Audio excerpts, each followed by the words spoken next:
Ассалому алейкум, урматтуу менин каналымдын катталуучулары жана коноктору. Бүгүн мен сиздерге турмуштун өзүнөн алынган, жүрөктү титиреткен, ар бир аял затынын башына келе турган, сыноолор камтылган жаңы чыгарманы баштайын деп турам.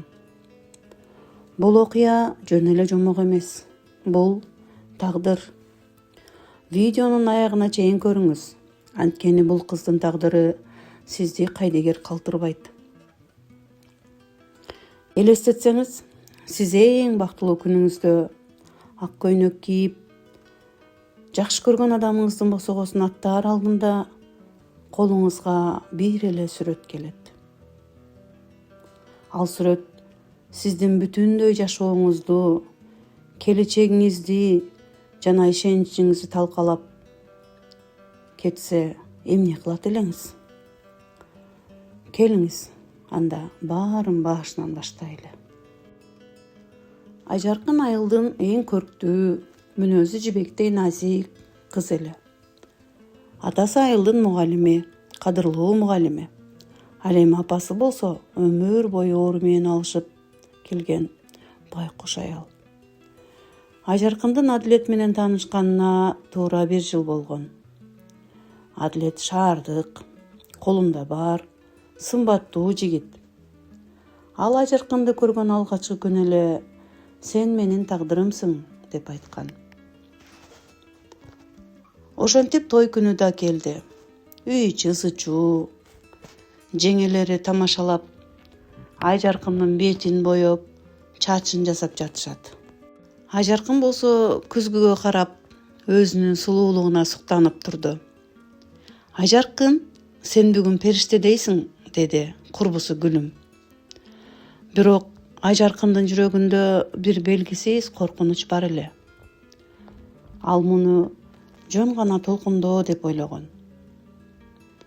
Ошол учурда эшик ачылып, Айжаркындын атасы кирди. Анын көздөрүндө жаш бар эле. Бирок ал жаш кубанычтын жашы эмес, кандайдыр бир өкүнүчтүн жашы сыяктуу көрүндү.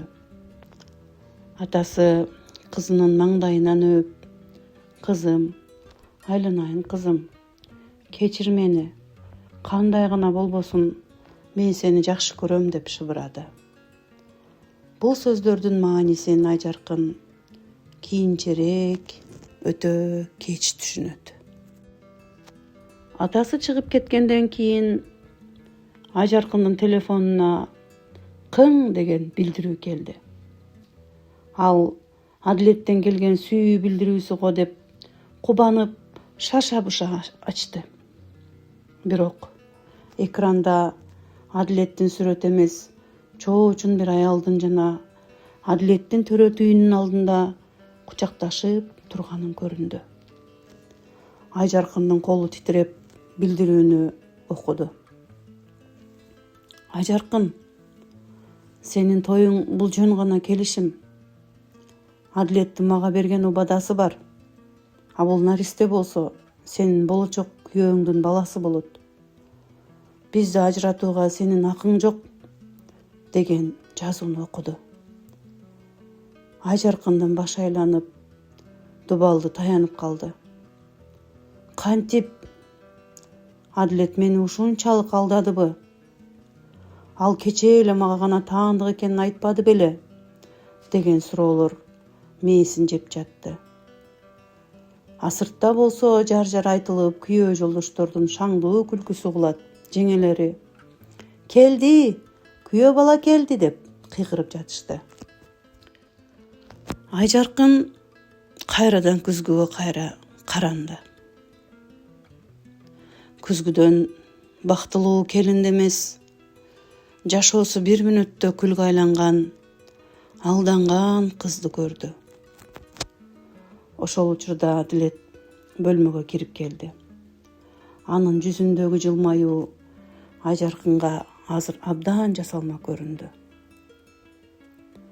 Достор, элестетсеңиз, ушул учурда сиз Айжаркындын ордунда болсоңуз эмне кылат элеңиз? Билдирүүнү Адилеттин бетине чаап, тойду токтотот белеңиз? же эл журттун сөзүнөн коркуп, ичиңизден кан өтсө да жылмайып чыгат белеңиз. Бул биринчи бөлүмдүн аягы гана. Бирок чыныгы окуя алдыда.